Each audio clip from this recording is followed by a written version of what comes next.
같이 읽어봅시다. 유대인의 유월절이 가까운지라 예수께서 예루살렘으로 올라가셨더니 성전 안에서 소와 양과 비둘기 파는 사람들과 돈 바꾸는 사람들이 앉아있는 것을 보시고 노끈으로 채찍을 만드사 양이나 소를 다 성전에서 내쫓으시고 돈 바꾸는 사람들의 돈을 쏟으시며 상을 엎으시고 비둘기 파는 사람들에게 이르시되 이것을 여기서 가져가라. 내 아버지의 집으로 장사하는 집을 만들지 말라 하시니 제자들이 성경 말씀에 주의 전을 사모하는 열심이 나를 삼키리라 한 것을 기억하더라. 아멘. 여기 나오는 열심, 이게 정확하게 번역하면 질투입니다. 주의 전을 사모하는 질투가 나를 삼키리라. 우리 고린도전서 10장 20절과 22절도 함께 보도록 하겠습니다. 고린도전서 10장 20절부터 22절. 그것도 함께 읽어봅시다. 무릇 이방인이 제사하는 것은 귀신에게 하는 것이요 하나님께 제사하는 것이 아니니 나는 너희가 귀신과 교제하는 자가 되기를 원하지 아니하노라. 너희가 주의 잔과 귀신의 잔을 겸하여 마시지 못하고 주의 식탁과 귀신의 식탁에 겸하여 참여하지 못하리라. 그러면 우리가 주를 노여워하시게 하겠느냐? 우리가 주보다 강한 자냐? 아멘. 여기 22절에 우리가 주를 노여워하게 하시게 하겠느냐? 여기 노여워하다라는 것이 번역이 이렇게 듣는데 이제 이것도 정확하게는 이제 질투하게 하시겠느냐? 네, 질투하게 만들겠느냐? 뭐 이런 의미입니다. 이런 단어입니다. 네, 오늘 저는 이제 여러분들과 함께 예수님의 질투심에 대해서 함께 좀 말씀을 상고해 보고자 합니다. 우리가 계속해서 금요일마다 예수님의 마음에 대해서 다루고 있는데요. 네, 우리가 지난 시간에 분노에 대해서 예수님의 분노에 대해서 다뤘습니다. 이 분노와 질투는 이제 긴밀하게 연관이 되어 있죠. 일단 간단하게 우리가 약간 지난 시간 나눈 것들을 좀 생각해 보면요, 분노란 무엇이라고 했습니까? 하나님의 그런 성품의 주요한 부분이고 또 우리에게 하나님의 형상으로 주어진 어떤 중요한 이 거룩하고 또 선한 그 측면이 바로 어떤 분노라고 했죠. 이 거룩하고 선한 분노란 악을 목격했을 때 행동하도록 분발하게 되는 능력이라고 했습니다. 그래서 악을 제거하고 선을 보호하거나 그 선을 가져오는 그런 능력, 힘, 그게 이제 원래 하나님이 우리에게 의도하신 또 하나님이 드러내시는 분노다. 그러니까 선한 것을 보호하여 지키고 악한 것을 파괴하기 위하여서 방출되는 그 힘, 이게 이제 분노입니다. 이게 성경에서 계속해서 하나님께서 드러내신 하나님 자신의 그 분노, 진노이고 또 예수 그리스도께서 이 땅에 성육신 하셔서 그의 모든 삶을 통하여서 또한 드러내 보이신 참된 그리고 거룩한 분노라고 했습니다. 그래서 그분의 형상으로 지음받은 우리에게도 이제 분노라는 것이 존재하고요. 그 분노를 우리가 발현하게 되는 겁니다. 그런데 이제 문제는 우리가 죄인이기에 이 죄의 영향을 받아서 다른 모든 감정들과 마찬가지로 이 죄에 의하여서 이 분노가 이제 잘못 발현되는 그런 일들이 많다는 것이죠. 그래서 결과적으로 내 자신을 망가뜨리는 일이나 혹은 다른 사람을 망가뜨리는 그 일에 이 분노가 사용될 때가 참 많습니다. 그래서 이제 이런 경험 때문에 우리는 어떻게 우리가 반응하냐면 보통 이제 우리의 분노를 이제 신자는 혹은 이제 좀 착하다는 그런 칭찬과 그런 어떤 인상을 많이 끼쳐왔던 사람들은 그거를 무조건 억누르려고만 하죠. 또 어떤 사람은 반대로 이 악한 분노를 그냥 가감없이 내뿜어서 이 어떤 이 현실을 더 이렇게 망가뜨려 놓고 또 이런저런 정당한 이유로 자기의 분노를 합리화하는 그런 방식으로 이렇게 분노를 이렇게 우리가 이렇게 다룬단 말이에요. 근데 이런 모든 것들은 다 우리가 적절하게 이게 다루는 것이 아니라고 했습니다. 사실은 이제 우리 힘으로는 이것을 올바르게 다루기가 힘듭니다. 그렇죠?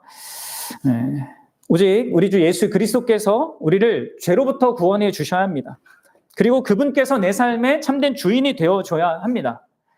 그리고 그분과의 관계 속에서 내가 나를 달리 보고 또 일어나는 나의 모든 현실을 달리 보고 가장 중요하게는 나의 궁극적인 그 귀한 보물, 내 인생의 가장 소중한 그 가치가 예수 그리스도로 뒤바뀌고 그로 인해서 나의 삶의 가치 판단, 어떤 나에 대한 인식, 뭐 이런 삶의 현실에 대한 파악이 달라질 때에만 사실 이 분노를 이제 다룰 수 있게 되는 것이죠. 그래서 그것을 이제 성경은 새 사람을 입는 거다 이렇게 말했습니다. 그제서야 이제 예수님과 연합된 나로서의 그런 자기 정체성과 그 삶의 현실을 바라보는 것, 내 인생이 어디를 향해 가고 있는지 이런 모든 것들을 조금씩 알아가는 것 속에서 이 하나님이 선하게 여기시는 것을 바라볼 수 있게 되고 그것을 지키기 위해서 내가 그 분노라는 것들을 이제 활용할 수 있고 사용할 수 있는, 그래서 이 죄와 사람을 구분하고 이 악한 것과 선한 것을 구분하여서 이 선한 것을 지키고 악한 것을 파괴하기 위해서 분노의 힘을 올바르게 사용할 수 있게 되는 것이죠. 여러분들, 사실 이제 이러한 어떤 선한 것을 보호하고 악한 것을 깨트리기 위한 이 분노가 잘 이렇게 발휘만 되면요, 진짜 큰 역사의 그런 하나님의 일이 행해지기도 합니다. 그런 것들을 통해서. 그렇죠? 루터가 어떻게 종교개혁을 일으켰겠습니까? 일으키는데 그가 그 안에서 가지게 됐던 그 마음의 중심이 뭡니까? 왜 95개조 반박문을 이 비텐베르크라고 하는 그 교회당 앞에다가 정문에 딱 박으면서 이 천주교의 그 교황을 향하여서 전체 그 큰 이 거대한 제국과 같은 이 천주교를 향하여서 이 선포를 한 겁니까? 그럼 개인적인 어떤 사사로운 분노가 아니라 하나님의 거룩한 복음이 왜곡된 것에 대하여서 가졌던 그것에서부터 나오는 거룩한 분노였단 말이에요. 그렇죠? 그리고 그 결과 교회가 개혁되고 또 복음이 새롭게 재발견되는 그런 일이 일어난 거죠. 그래서 종교개혁해서 이제 역사의 한 시대가 이렇게 확 뒤바뀌는 그런 일이 일어났습니다. 이런 것들이 이제 이 신자들이 거룩하고 참된 분노를 선한 것을 위해서, 그리고 악한 어떤 죄악된 것을 향해서 가질 때 일어날 수 있는 귀한 일이죠. 또 우리가 잘 아는 이제 영국의 윌리엄 윌버포스라고 하는 그 정치인도 마찬가지입니다. 노예제의 그 잔혹함을 보면서 이 하나님의 형상이 모욕당하는 그 현실에 거룩한 분노를 느끼고 그 노예제 폐지에 자기 전부를 걸지 않습니까? 온갖 사람들이, 모든 사람들이 다 반대했는데도 불구하고 끝까지 그 일을 추구하여서 실제로 이제 1833년에 결국 이제 그분은 사실은 그걸 못 보고 죽긴 합니다. 이게 완전히 그렇게 되는 걸. 어쨌든 이 노예제가 이제 폐지법이 통과된단 말이에요. 그리고 그렇게 하여서 또 어떤 역사의 어떤 전환점이 또 되는 거 아니겠습니까? 물론 우리가 어떤 이런 위대한 뭔가를 이루지 못한다 하더라도 그것이 우리가 목적이 아니죠. 사실 그들도 그걸 위해서 역사에 이름을 남기겠다 해서 한 게 아니잖아요. 하나님의 거룩한 어떤 가치 있는 선한 것들을 지키기 위하여서 그것을 위하여서 싸우다 보니까 그런 일들을 한 것인데, 우리가 우리의 삶 가운데 뭔가를 이루지 못한다 하더라도 우리 가운데 있는 악을 제거하고 또 선한 것을 지키고 그것을 향상시키는데 우리가 이 거룩한 분노를요, 이제 하나님 안에서 사용할 수 있게 되는 것이죠. 그게 이제 하나님의 형상으로 살아가는 우리의 중요한 한 측면에 있다는 것을 알고요. 그런 우리가 되기를 함께 소망하고 그런 우리 교회가 되기를 바랍니다. 오늘 제가 이제 이 분노를 이제 정리하면서 예수님의 이제 분노와 결부한 우리의 분노에 대해서 생각했는데, 이제 오늘 생각해 볼 것은 이제 예수님의 질투입니다. 질투심. 사실 이제 예수님의 이 질투하심은 어떤 의미에서 이 분노와 이게 긴밀하게 관계가 있냐면, 이 분노하심의 사실 근원이라고 할 수 있겠죠. 예수님의 질투심은요, 예수님께서 그의 모든 사역 가운데 어떤 자신이 분노를 이렇게 드러내신 모든 것의 근원입니다. 그런데 이제 예수님의 분노도 그렇지만 이 예수님의 진노라는 것도 사실 상당히 우리한테는 어색하게 좀 들립니다.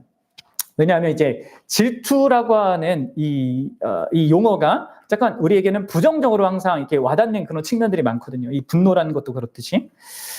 그래서 이제 사실 이제 만들어진 신이라고 우리에게 잘 알려진 그 책을 쓴 이제 리처드 도킨스 있잖아요. 그 사람은 그 과학자는 하나님의 질투에 대해서 이렇게 말한 적이 있습니다. 구약의 시는 이제 모든 소설 속에서 가장 불쾌한 인물이라고 할 수 있다. 왜냐하면 그는 질투심이 많고 그것을 자랑스러워한다. 그렇죠. 이제 구약에 보면 이제 하나님께서 나를 질투하는 하나님이다라는 것을 여러 번 얘기하거든요. 이제 그것을 이제 비꼬는 겁니다. 비하하는 것이죠. 이게 뭡니까? 이런 무슨 관점이요? 일단 질투라는 이 개념을 부정적으로만 생각하는 거예요. 그렇습니다. 사실 이제 질투라는 이 단어는 이렇게 부정적으로 사용되고 또 발현되기도 합니다. 근데 이제 이때의 질투는 보통 이렇게 부정적인 의미의 질투는 사실 뭐와 같은 거냐면 시기심하고 같은 거죠. 시기심을 가장한 이제 질투인데 이런 거잖아요. 우리가 누군가의 가진 것, 소유한 것을 시기하는 거 있잖아요. 그가 가진 돈, 명예, 인기, 권력 그것을 질투하고 그 사람에 대해서 화를 내고 그것을 내가 가져야 된다고 생각하고 그 사람에게선 그것이 다 제거되고 내가 모든 걸 취해야 된다라는 것 속에서 갖게 되는 이러한 시기로서의 이 질투는 죄악된 것이죠. 그렇죠. 이것은 자기중심적인 죄 가운데 드러나는 그런 질투입니다. 억제되지 않는 그 탐욕 속에서 생겨나는 유치한 그런 분노함이죠. 분명 성경은 이러한 시기심에 의한 질투를요 지적하고 있습니다. 문제 삼고 있습니다. 잠언 27장 4절 한번 보세요. 같이 읽어보겠습니다. 부는 잔인하고 노는 창수 같거니와 투기 앞에서야 누가 서리요. 여기 투기, 질투, 이 시기심 이런 의미로서의 이제 질투를 얘기하는 거거든요.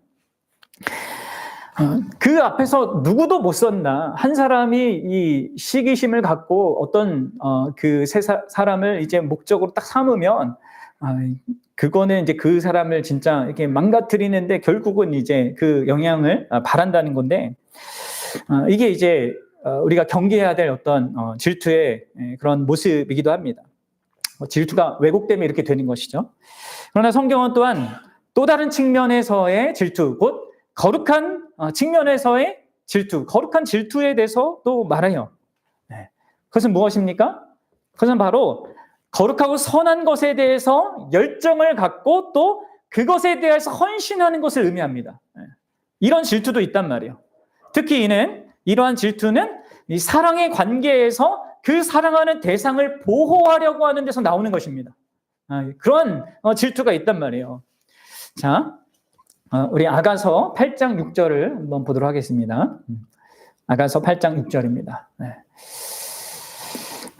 한번 읽어보세요. 너는 나를 도장같이 마음에 품고 도장같이 팔에 두라.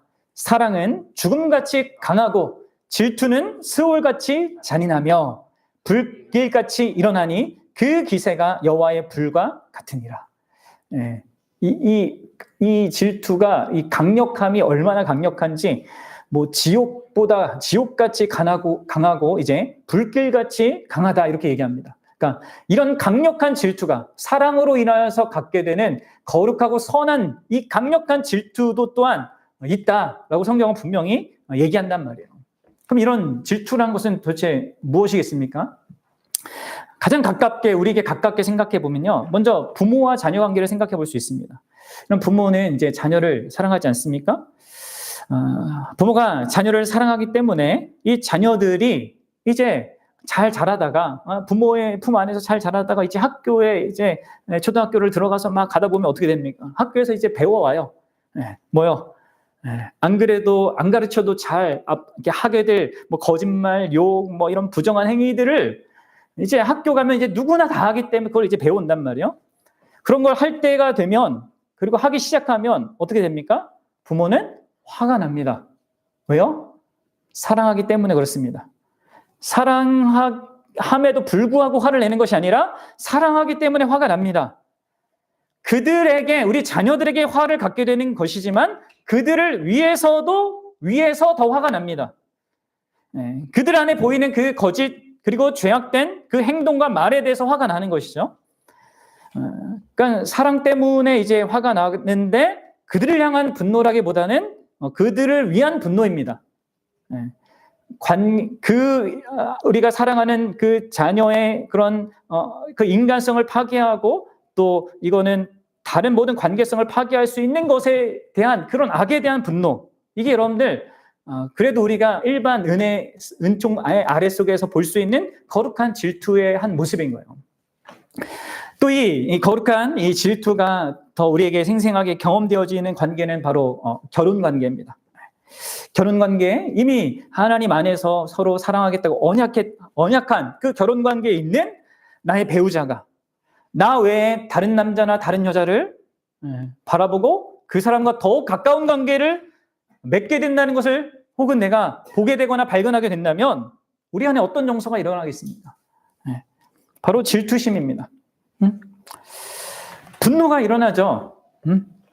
그리고 이 관계를 어떻게든 구하고자 하는 그 욕구를 느끼게 되는 것입니다. 그러니까 사랑의 관계와 그 사랑하는 대상을 보호하고자 하는 이 열심이 또 분과 이런 것들이 일어나는 것이죠. 그게 아니라 만약에 우리가 만약 그 사람이 그 사람도 취향이 있는데 그런 것도 내가 존중해 줘야지 한다면 그게 무엇이겠습니까? 그건 진짜 사랑한 게 아니죠. 그렇죠? 그동안 사랑하며 살아온 게 아니죠. 그 사람이 그렇게 잘못된 길을 가는데 나와 언약을 깨트리고 다른 데 마음을 두는데 그것을 그냥 그럴 수 있다고 생각하는 것은 말이 안 되죠. 또 반대로 분노하면서 나를 감히 이렇게 대하다니 하면서 복수해야겠다라고 그리고 그 사람을 망가뜨려야겠다고 한다면 뭡니까 그것도? 그것도 역시 참된 사랑은 아닙니다. 그동안 사랑해 왔던 게 아니죠. 그러니까 나를 위해서 그냥 필요했었는데 내 필요이지 않고 다른 사람 채운다고? 이제 그럼 난 그런 너 이제 이 쓸모 없어 하면서 필요성에 의해서 생각하고 그 사람을 망가뜨리려고 하는 거니까 이것도 이제 참된 사랑이 없었다는 걸 보여주는 거란 말이에요. 이러한 우리 안에 사실은 이 내가 맺은 그 사랑의 관계에 있는 그 대상을 지키고 이 관계성을 지키기 위하여서 가져야 되는 이 질투가 우리의 죄와 이 자기중심성에 의하여서 영향받아서 어떤 때는 이런 그냥 내버려두는 방식으로 어떨 때는 그냥 그 사람을 파괴하는 방식으로 이렇게 나갈 수 있게 되는 것이죠. 이게 이제 시기심과 상대를 파괴하는 그런 분노로 나아가게 되는 그런 질투를 우리들이 갖게 되기도 합니다. 근데 여러분들 이제 이러한 우리의 질투와 달리 쉽게 이렇게 왜곡되는 우리의 질투와 달리 예수님은 어떠하신가 생각해 보십시다. 이 예수님의 질투하심, 그것은 어디서부터 나오는 것입니까? 그것은 바로 그분의 거룩한 사랑에서부터 나옵니다. 그리고 따라서 그분의 그 질투는 전혀 죄에 오염되어 있지 않고 거룩한 질투심으로 분출되는 것입니다. 사랑하는 대상의 선과 유익을 위하여서 완벽하게 그리고 전적으로 이타적으로 또 희생적으로 헌신하는 그런 질투로 나타나는 거죠. 이게 우리와 이제 전적으로 다른 순전한 질투의 모습이에요. 질투하심이죠. 여러분 그렇다면 예수님이 그토록 사랑하는 그 대상이 무엇입니까? 누구입니까? 그분의 사랑의 대상은 1차적으로 그리고 근원적으로는 성부 하나님이죠. 그리고 또한 동시에 그 성부가 사랑 안에서 자기에게로 주시기로 택하신 자녀들 곧 오늘날 그분의 교회 바로 우리들입니다. 이거는 둘 다 동일한 그 맥락에서 우리가 생각을 해야 돼요. 물론 하나님을 향한 사랑이 더 크고 영원한 기원을 갖지만 그 하나님께서 우리를 주시기로 하셨기에 그 하나님을 향한 사랑과 우리의 사랑은요 이렇게 뗄 수가 없습니다. 그래서 여러분들 그 예수님의 이 사랑하심, 그분의 질투하심은요 곧 우선적으로는 아버지의 이름과 그 영광을 위한 열심과 헌신에 결비되어 있습니다. 그분은 그 이름의 영광을 위하여서 질투하시는 분이란 말이에요. 그래서 우리가 읽은 본문, 오늘 요한복음 2장의 그 내용은요, 우리가 지난 시간에도 이것을 이제 분노의 관점에서 봤는데, 이 분노를 갖게 되어서 표현하신 것의 근원적인 그 마음은 뭡니까? 바로 요한복음 2장 17절에서 말하는 이런 하나님을 향한, 하나님의 영광을 향한 그분의 열심, 그분의 질투심이었단 말이에요. 우리 다시 한번 읽어보겠습니다. 시작. 제자들이 이 성경 말씀에 주의 전을 사모하는 열심이 나를 삼키리라 한 것을 기억하더라. 나중에 깨달은 거예요. 예수님이 성전에서 하신 그 일의 의미가 하나님 아버지를 향한 그 열심과 열정을 가지고 그 질투하는 마음에 이러한 분노를 발현했고, 그리하여 그곳에 있는 모든 하나님의 영광을 가리는 것들을 다 제거하는 그 일을 하게 하신 것입니다. 그리고 그것은 앞으로 그분이 궁극적으로 하실 일까지도 보여주는 것이죠. 그렇습니다, 여러분들. 그리고 이것은 사실 구약시대 때 하나님께서 자신을 질투하는 하나님이라고 하실 때 하신 그 말의 의미를 또한 보여주는 거예요. 우리 출애굽기 34장 14절 한번 읽어봅시다. 네, 시작. 너는 다른 신에게 절하지 말라. 여호와는 질투라. 이름하는 질투의 하나님이니라. 아멘. 이 성전 안에서 하나님이 높아져야 되는데 이 장사꾼들, 이 종교 지도자들은 하나님을 이용해서 돈을 더 사랑해가지고 막 그런 걸 만든 거 아닙니까? 그러니까 그런 거에 대해서 하나님이 이제 질투하고 그런 것들에 대해서 분노하시고 그것을 이제 아들이신 그 예수 그리스도께서 드러내신 거란 말이에요. 하나님은요, 자기의 영광을 위하여서 질투하십니다. 자기가 정말 받아야 될 그 경배에 대해서, 사랑에 대해서 질투하시는 분이에요. 여러분들, 우리가 이 하나님이 자기의 영광에 대해서 질투하고 사랑에 대해서 질투하고 한다는 것을 우리가 이렇게 잘못 들으면 약간 하나님이 뭔가 이상하게 보일 수도 있습니다.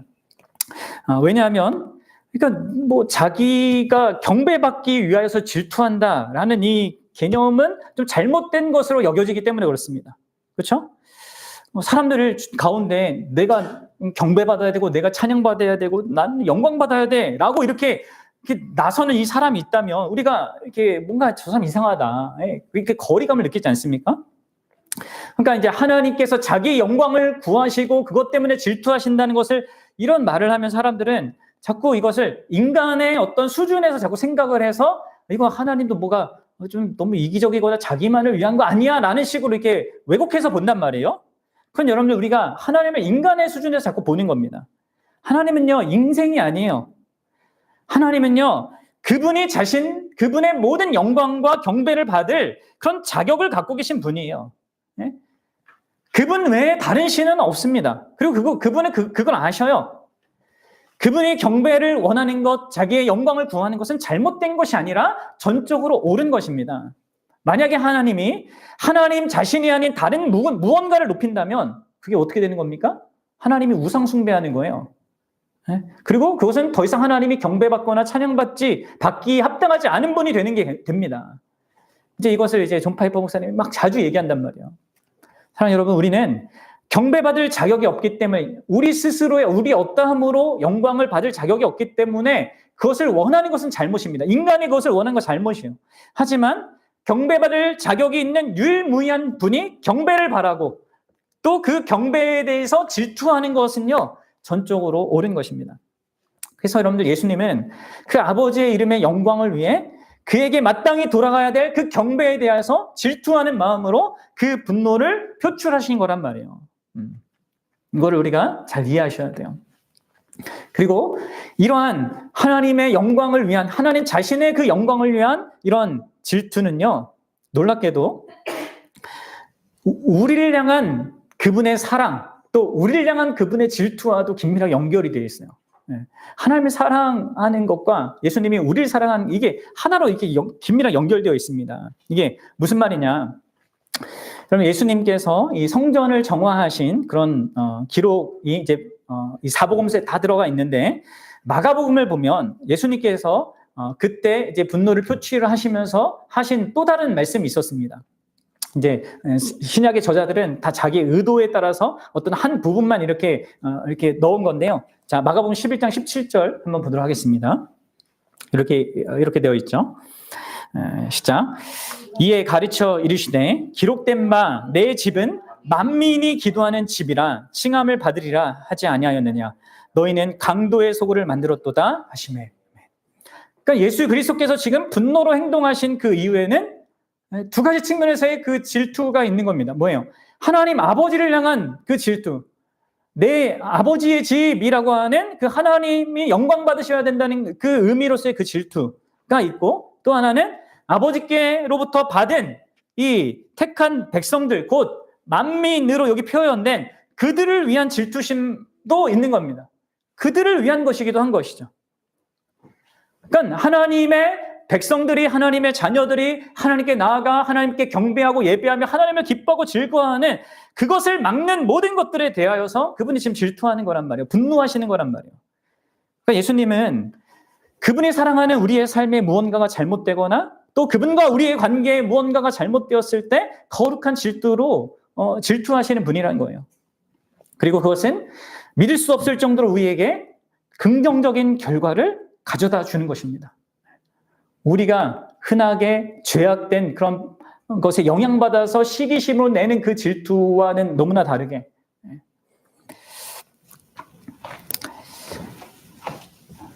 여러분들 우리는 이것을 알아야 됩니다. 이게 또 이렇게도 연결됩니다. 여러분들 하나님께서 우리로부터 가장 크게 영광 받으시고 가장 크게 경배 받으신 그 일은요, 어떤 일로 가능합니까? 우리가 뭘 갖다 바치고 뭘 봉사를 하고 수고를 해서가 아니잖아요. 우리가 우리 마음과 힘과 뜻을 다해 그 하나님을 사랑할 때, 그때 그분이 가장 영광 받으시는데, 근데 그걸 왜 우리에게 그분이 요구하십니까? 그것은 바로 그렇게 우리가 마음과 뜻과 힘을 다해서 정성을 다해서 그분을 사랑할 때 우리가 가장 행복하기 때문입니다. 그래서 여러분들 지금 예수님께서는 또 성부 하나님께서는 그래서 그런 의미로 우리의 사랑을, 우리의 경배를 질투하시는 거예요. 그것에 대하여서. 우리를 향한, 우리의 진정한 선이 하나님을 사랑하는 것이기 때문에 그분은 우리의 사랑을 질투하시는 것입니다. 우리의 사랑이 전적으로 오직 그분께만 있기를 바라시는 겁니다. 그리고 그것을 위해 그 질투하심으로 일하시는 것이죠. 그러니까 하나님께서 자기의 영광을 열심으로 구하시고 그것을 질투하시고 온갖 경배와 찬양과 그 예배를 우리에게 받기 원하시는 그 열심은 우리를 진정으로 사랑하셔서 우리에게 가장 큰 행복을 주고자 하는 그분의 사랑에 의한 또한 그런 질투인 것입니다. 그러니까 사실 이 질투는 하나인 거예요. 하나님 자신을 향한, 자신의 영광을 향한 그 질투와 우리를 사랑하셔서 갖는 그 질투하심은 하나인 것입니다. 그래서 여러분들 우리가 온 마음과 뜻과 힘과 정성을 다해 그분을 사랑하는 것 외에 다른 어떤 것에 마음을 두는 것을 보면 그분은 그것에 대해서 질투하시는 것입니다. 왜라고요? 그것은 우리의 진짜 행복이 아니거든요. 우리에게 진짜 필요한 것은 그분을 사랑하는 거거든요. 그리고 바로 그런 이유 때문에 그분은 우리가 그분을 사랑할 수밖에 없게끔 만드는 그 일에 항상 이타적으로 그리고 항상 무조건적으로 그리고 영원히 헌신하시는 것입니다. 우리에 대한 그 사랑 때문에 그렇게 하셔요. 근데 여러분들 이 하나님께서 특히 무엇에 대하여서 질투하십니까? 무엇에 대하여서? 우리가 이제 그 요한복음에서도 보고 이제 고린도전서에서도 보게 되겠지만 결국 한마디로 하면 우상 숭배에 대해서 질투하십니다. 그러니까 하나님보다 사랑하는 무엇이 생기는 그것에 대해서 질투하십니다. 오늘 고린도전서 본문은요, 이 저자인 바울은요, 예수 그리스도의 그 질투를 직접적으로 언급해요. 이제 여기에게 유일하게 이렇게 등장하고 있는 겁니다. 읽어보세요. 고린도전서 10장 22절. 자, 그러면 우리가 주를 노여워하시게 하겠느냐? 우리가 주보다 강한 자냐? 여기서 주를 아까도 제가 처음에 읽을 때 말씀드렸다시피 주를 노여워한다라는 이 단어는 질투하게 만든다라는 것입니다. 그 단어예요. 질투하게 만들 수 있겠냐? 그건 불가능하다. 그래서는 안 된다. 이런 얘기인데 어떤 맥락에서 나오는 얘기냐면 바로 앞에 20절과 21절에 귀신과 교제하는 거 혹은 우상 숭배와 대비하여서 이게 얘기되고 있단 말이에요. 한번 우리 20절과 21절 읽어보겠습니다. 시작. 무릇 이방인이 제사하는 것은 귀신에게 하는 것이요 하나님께 제사하는 것이 아니니 나는 너희가 귀신과 교제하는 자가 되기를 원하지 아니하노라. 너희가 주의 잔과 귀신의 잔을 겸하여 마시지 못하고 주의 식탁과 귀신의 식탁에 겸하여 참여하지 못하리라. 네. 그리고 바로 19절에 뭐 우상이 나오고요. 이제 귀신은 다 우상하고 연결되어 있고, 귀신과 교제하는 이런 모든 것들, 이것에 대해서 예수 그리스도께서 질투한다 이렇게 얘기합니다. 여러분 우상이 뭐예요? 네? 우상이 뭡니까? 선하고 좋은, 그런데 피조된 어떤 것을 궁극적으로 만드는 겁니다. 그게 우상이란 말이에요. 다시 말해 그 모든 것을 베푸신 하나님 그분 자신이 아니라 그 하나님이 공급해 주시고 만드신 피조된 어떤 것, 그것에 하나님보다 내가 마음을 두고 나의 힘을 쏟고 모든 뜻을 다하고 정성을 다해 사랑하는 것, 하나님보다 그렇게 하는 것, 그게 우상이잖아요. 그게 명예든 경력이든 돈이든 친구든 애인이든 자녀든 애국심이든 뭐 어떤 가치든 그 어떤 것에 나의 행복과 나의 기쁨과 나의 감정력, 욕구와 성취감과 삶의 의미를 둔다면, 하나님 그분에게가 아니라 그런 것들에게 둔다면 그게 우상이란 말이에요. 근데 여러분들 우리가 그렇게 우상을 추구하고 원하게 되는 것이 무엇이 문제입니까? 그것은 바울이 여기서 뭐라고 표현하고 있냐면 주의 잔과 귀신의 잔을 겸하여 마시지 못한다 이렇게 표현합니다. 여러분 주의 잔과 귀신의 잔을 마신다는 게 뭐예요? 식탁과 주의 식탁과 귀신의 식탁, 이 겸하여 참여하지 못한다 이게 뭡니까? 그냥 뭐 단순히 뭐 식사를 진짜 한다는 의미가 아니잖아요. 20절에 나오고 있듯이 이건 교제하는 것을 말해요. 그리고 이 교제하는 것은요 그냥 교제하는 게 아니라 언약적인 관계에서 교제하는 것을 얘기합니다. 그럼 주의 잔이라는 게 뭐예요? 주의 식탁이라는 게 뭡니까? 여기 맥락에서 성찬을 얘기하는 거라고요. 새 언약, 예수 그리스도와의 그 특별한 새 언약의 표징인 이 성찬과 대비되어서 우상 숭배는 그 언약 관계를 깨트리고 내가 다른 우상과 언약을 맺는 것이라는 거죠. 그래서 지금 사도 바울이 뭘 얘기하는 거냐면 우리는 예수 그리스도와만 언약을 맺거나 아니면 우상과 언약을 맺거나 둘 중에 하나밖에 안 된다는 거예요. 그 둘 중에 하나를 선택해야 된다는 거예요. 여러분 보셔야 됩니다. 잘 아셔야 됩니다. 내가 예수 그리스도가 아닌 다른 무엇을 바라보면서 행복과 기쁨을 느끼고 삶의 의미와 가치를 찾는다면, 그래서 예수님보다 더 중요하게 여긴다면, 다시 말해서 나 저것만 있으면 나 행복할 텐데 라고 말하는 그 순간 우리는 뭐 하는 거냐면 그 대상과 그걸 우상으로 삼고 그 우상과 언약 관계에 들어가는 겁니다. 그럼 그걸 아십니까? 여러분들 우리는 하나님은 우리를요 언약적인 존재로 만들었습니다. 이게 무슨 얘기냐면 뭔가를 사랑할 대상을 결정하고 그 대상과 나를 묶어서 이게 함께 살아가게 되는데, 어떻게 되냐면 그 대상의 상태에 따라서 내가 엄청나게 영향을 받는 그런 존재, 그게 여러분 언약적 존재거든요. 삼위 하나님이 언약적인 사랑 안에서 서로 이렇게 영향받는 것처럼 우리도 내가 사랑할 대상을 규정하고 그것과 나를 묶어서 그 대상이 어떻게 되느냐에 따라서 나도 영향을 받을 수밖에 없는 그런 존재로 우리가 만들어졌단 말이에요. 그래서 여러분들 그 대상이 풍성해지면 나도 풍성해지고요. 그 대상이 쪼그라들면 나도 쪼그라듭니다. 그런 존재로 우리가 만들어졌어요. 본래는 이러한 이 관계성이, 언약적 관계성이 오직 하나님께만 있어서 그 하나님의 무한하고 풍성하고 절대 변하지 않는, 절대 쪼그라들지 않는 그 든든함 안에서 항상 풍성하고 기쁨과 든든함 속에 살아가도록 우리가 지음을 받았는데, 우리가 죄로 말미암아 우리는 하나님 그분 자신이 아니라 자꾸 세상에 헛된 것, 없다가 있어진 것, 그리고 언젠간 사라질 그것과 자기를 결부시키고 그것에 자기 정체성과 삶의 의미와 삶의 목적을 두고 살아가는 그런 미련한 짓을 한단 말이에요.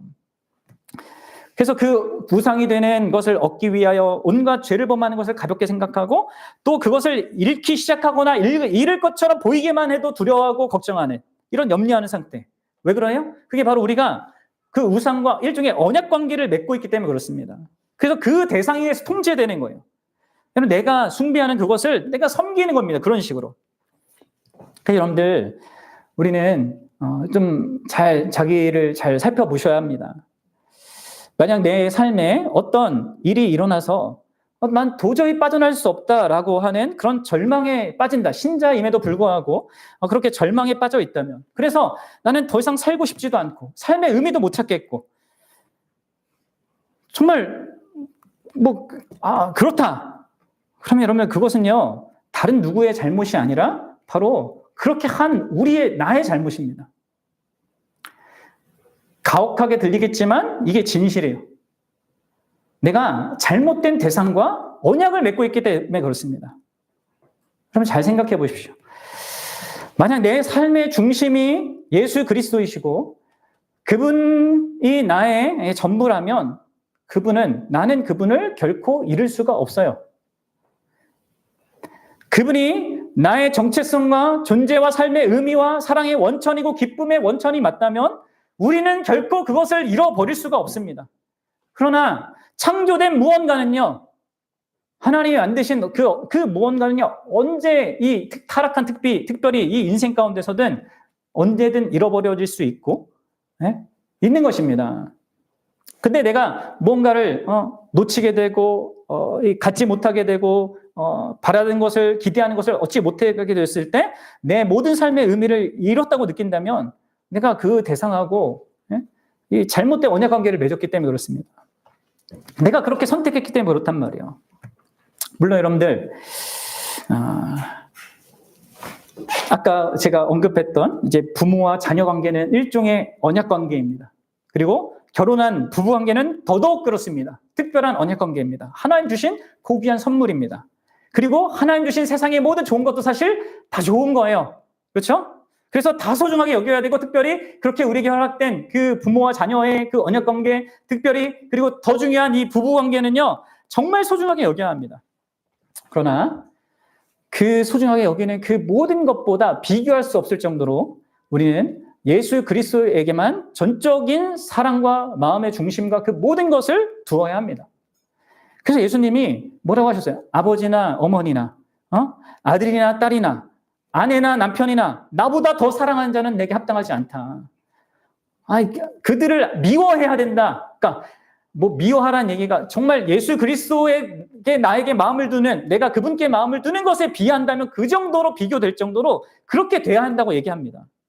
그런 사랑의, 다른 무엇과 비교할 수 없는 절대적인 그런 사랑의 관계로, 언약의 관계로 내 안에 있으라고 그분이 말씀하시고 요구하는 거예요. 왜 그렇게 하는 겁니까? 우리를 위해서 그렇게 하는 거죠. 우리의 진정한 행복을 위해서. 근데 우리는 어떻습니까? 우리가 살아가지만 예수님이 아니라 자꾸 다른 것에 우리의 마음을 뺏기고 그것들과 자꾸 이상한 언약 관계를 맺으려고 합니다. 거기 안에서 뭔가 의미를 찾고 행복을 찾고 기쁨을 찾고 막 하려고 하는, 우상 숭배를 하죠. 이 칼빈이 우리 마음이 우상 공장이라고 했는데, 이 우상, 이제 우상인 거 알았어, 이제 버려야지 하고 버렸는데 또 다른 거 찾습니다. 우리는 이게 우리란 말이에요. 이거 또 아니구나 하고 또 다른 거 자꾸 이렇게 가죠. 근데 여러분들, 놀랍고 복된 사실은 무엇입니까? 바로 예수 그리스도께서는 이러한 우리에 대하여서 어떻게 하신다고요? 우리에 대하여서 분노하지 않으시고요, 우리를 긍휼히 여기셔요. 그리고 우리가 이렇게 행할 때, 심지어 우상 숭배하여 하나님께로부터 멀어질 때 그분은 우리로부터 멀어지는 것이 아니라 우리를 더욱더 긍휼히 여기시고 불쌍히 여기십니다. 그리고 더 나아가 우리가 오늘 살피는 것처럼 그분은 질투하셔요.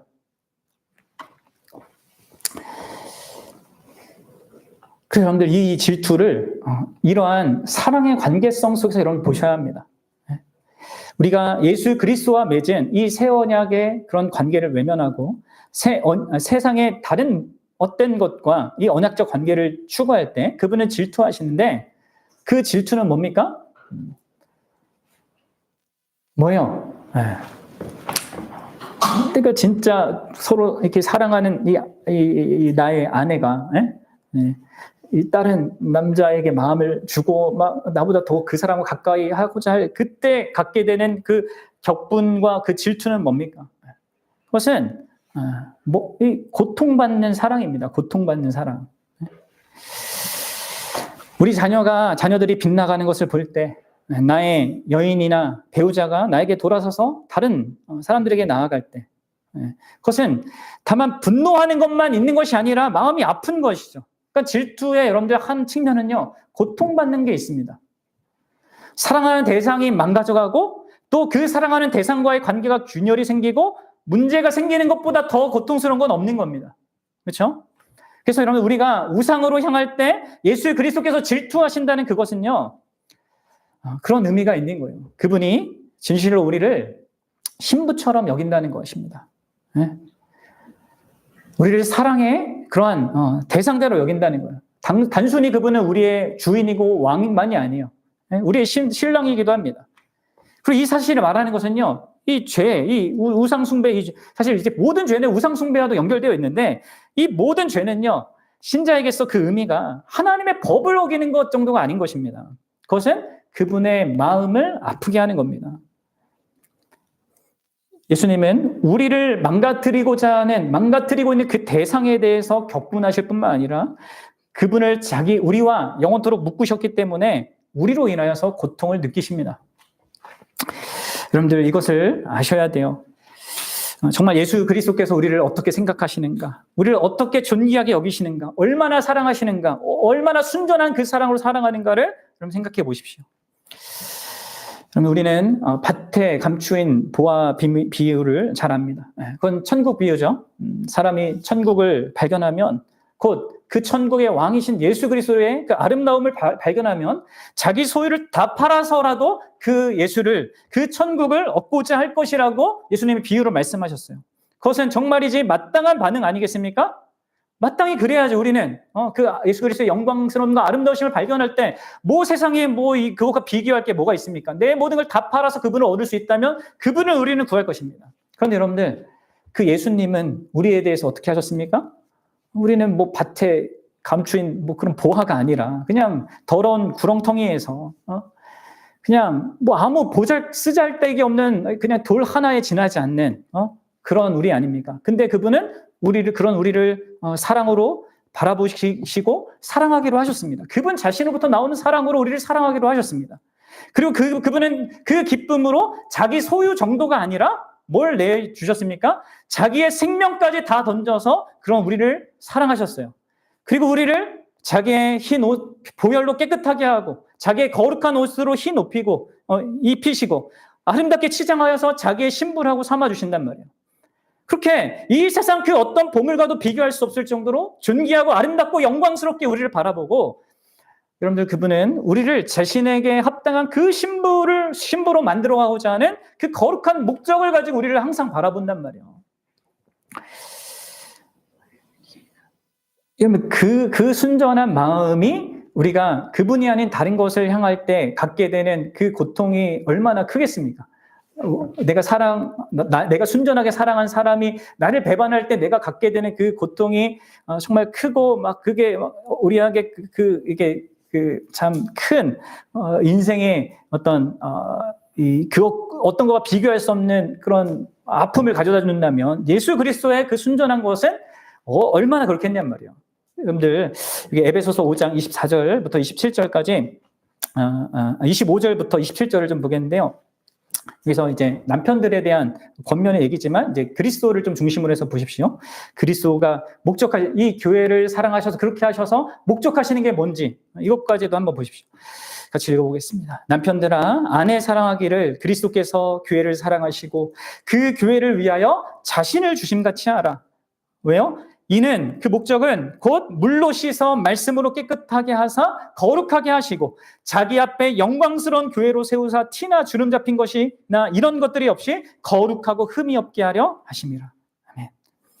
그러니까 그 순전한 사랑으로 우리를 사랑하시고 거룩한 사랑으로 우리를 향한 거룩한 목적을 그분이 갖고 계시는 것 속에서 우리와 관계를 맺으시는데, 우리의 우상 숭배의 이 죄는 이러한 하나님, 이 예수 그리스도의 순전하고 거룩한 사랑, 우리의 최고의 선을 바라는 그의 간절하고 그 순전한 마음을 깨트리는 것입니다. 그분의 그러한 마음을 아프게 하는 거예요.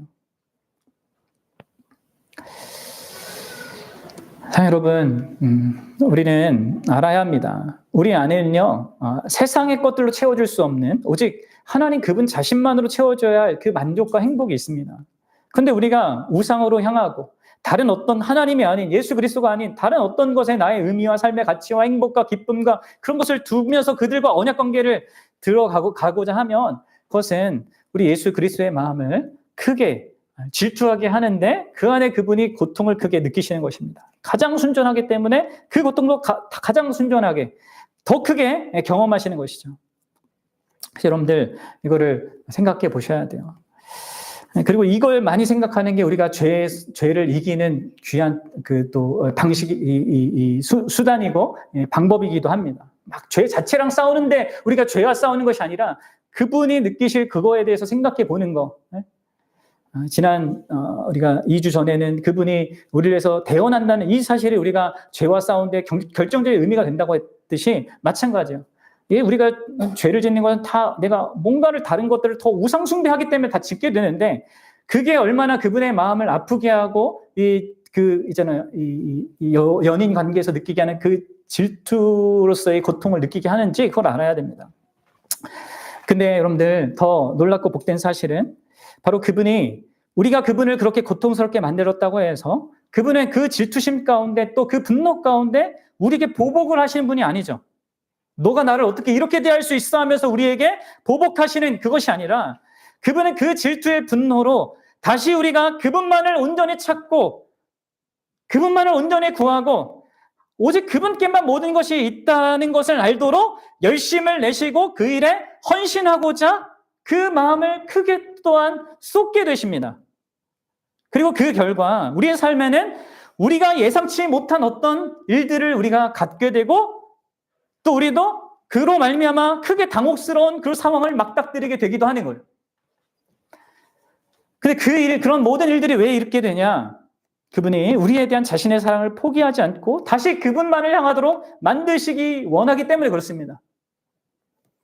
그래서 여러분 우리가 이번 주에 큐티로 살펴본 호세아서에서 이런 하나님의 하나님 되심이 우리에게 드러나고 있지 않습니까? 호세아서 2장 5절과 7절을 한번 보십시오. 그들의 어머니는 음행하였고 그들을 임신하였던 자는 부끄러운 일을 행하였나니 이는 그가 이르기를 나는 나를 사랑하는 자들을 따르니니 바알들, 우상들을 따라간다는 거예요. 그들이 내 떡과 내 물과 내 양털과 내 삶과 내 기름과 내 술들을 내게 준다 하였음이라. 그러니까 이 세상의 우상들은 거짓으로 또 나만 가지면 넌 행복해라고 이렇게 유혹한단 말이에요. 그래서 그걸 쫓아가요. 근데 이제 6절에 어떻게 한다고요? 어떻게 한다고요? 내가 가시로 그 길을 막을 거다. 담을 쌓아서 그 길로 가지 못하게 할 거다. 그가 그 사랑한 자를 따라가도 미치지 못하고 그들을 찾을지라도 만나지 못하게 할 거다. 그리고 그제서야 그리고 그런 것 속에서 비참함을 경험한 것 속에서 이제 8절 뭐 이렇게 가면 막 수치를 경험하게 되고 막 어려운 상황에 막 크게 처하게 되는데 그제서야 내가 본 남편으로 돌아가리니 그때 형편이 훨씬 나았구나를 알게 하는 이 방식을 사용하셔서라도 하나님께서는 예수 그리스도께서는 어떤 의미에서 우리 삶 가운데 어떤 잔혹한 일을 경험하게 해서라도 나에게 진정한 참된 행복과 만족을 가져다 주기 위한 그 일을 포기하지 않고 놓치지 않을 거라는 거예요. 그래서 우리가 우리의 삶에 우상으로 삼아야 될 그 모든 것들을 제거하고 반드시 그분 자신이 우리 안에 그런 사랑의 대상, 자기 전부로 사랑할 그 대상이 되도록 우리의 인생을 이끌어 가실 거란 말이죠. 그래서 호세아서 2장 14절부터 20절 오늘 우리 큐티 말씀이죠. 한번 같이 읽어보도록 하겠습니다. 시작. 그러므로 보라 내가 그를 타일러 거친 들로 데려고 가서 말로 위로하고 거기서 비로소 그의 포도원을 그에게 주고 악을 골짜기로 소망의 문을 삼아주리니 그가 거기서 응대하기를 어렸을 때 애굽 땅에서 올라오던 날과 같이 하리라. 여호와께서 이르시되 그날에 내가 나를 내 남편이라 일컫고 다시는 내 바알이라 일컫지 아니하리라. 내가 바알들의 이름을 그의 입에서 제거하여 다시는 그의 이름을 기억하여 부르는 일이 없게 하리라. 그날에는 내가 그들을 위하여 들짐승과 공중의 새와 땅의 곤충과 더불어 언약을 맺으며 또 이 땅에서 활박하를 꺾어 전쟁을 없이 하고 그들을 평안히 눕게 하리라.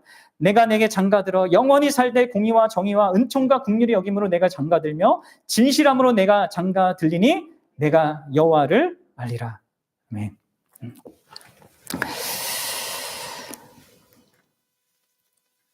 이렇게 행하시는 분이 하나님이시고 그 일을 예수 그리스도 그분께서 친히 이 땅에 오셔서 결정적으로 이루시는 것입니다. 그래서 우리야 새 언약의 관계 안에서 우리를 영광스러운 교회로 티나 주름 잡힌 것이나 거룩한 것이나 흠이 없는 그런 존재로 세워가는 그 일에 대한 그 질투심을 갖고요, 그 열심을 갖고 그 헌신을 갖고 그분이 포기하지 않고 그렇게 나아가시는 것입니다. 여러분, 왜 그렇게 만드시고자 하는 거예요? 그리고 포기하지 않습니까?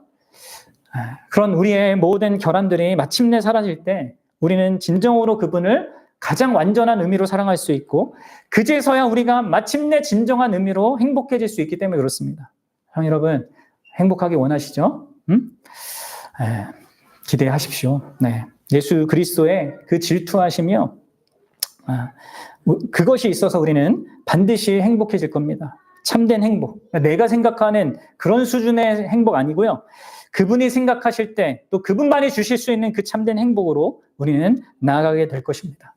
물론 그 과정이 상당히 어려울 수 있고 아플 수도 있습니다. 그러나 그분이 주시는 그 참된 행복, 영원한 그 행복, 계속 커져가는 그 행복을 우리는 갖게 될 것입니다. 그것이 진짜 우리가 그토록 우리의 마음속 깊은 곳에 원하는 그러한 그 행복이 될 것입니다.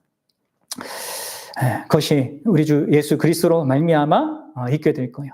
가장 존귀하고 거룩한 그 질투심, 그것이 그분 안에 있음을 우리가 기억합시다. 그리고 그것을 감사합시다. 그리고 살아가는 우리의 인생 가운데 그것을 경험하는 우리가 되길 바랍니다. 사실 이제 이 말씀을 준비하면서 제가 어떻게 지금까지 이 인생을 걸어오면서 나의 마음이 계속해서 예수 그리스도를 향할 수 있게 되었지? 이 삶의 수많은 어떤 국면들, 이 가정, 부모님 안에서 살았던 모든 과정들, 또 학생 시절들, 또 지나왔던 모든 과정들을 통해서 어떻게 내 마음이 예수 그리스도를 향하도록 더 향하게끔 그렇게 될 수밖에 없었을까 생각할 때는 답이 뭐 나한테 있겠습니까? 그분께서 그 질투하는 사랑으로 나를 온갖 그런 삶의 국면들을 다 지나게 하셔서 결국 참된 사랑은, 참된 행복은 다른 이 땅에 무엇이 아니라 그분 자신에게 있다는 것을 알게 하는 그런 과정으로 나를 부르셨기 때문에 제가 지금 그렇게 하고 있는 게 아닌가, 저는 그것을 좀 생각하게 됐는데요. 더욱더 그럴 겁니다. 여러분들도 그렇게 갈 거고요. 여러분 진짜 하나님의 사람이면 그렇게 갈 거고, 우리 모두가 그런 교회로 세워져 갈 겁니다. 바라기는 저와 여러분들이 그럴 수 있기 바라고요. 정말 그로 말미암아 우리의 인생도 그분의 거룩한 질투를 담는 그런 또 모습을 드러내기까지 또 성장해가는 우리가 되기를 주의 이름으로 축원합니다. 함께 기도하겠습니다.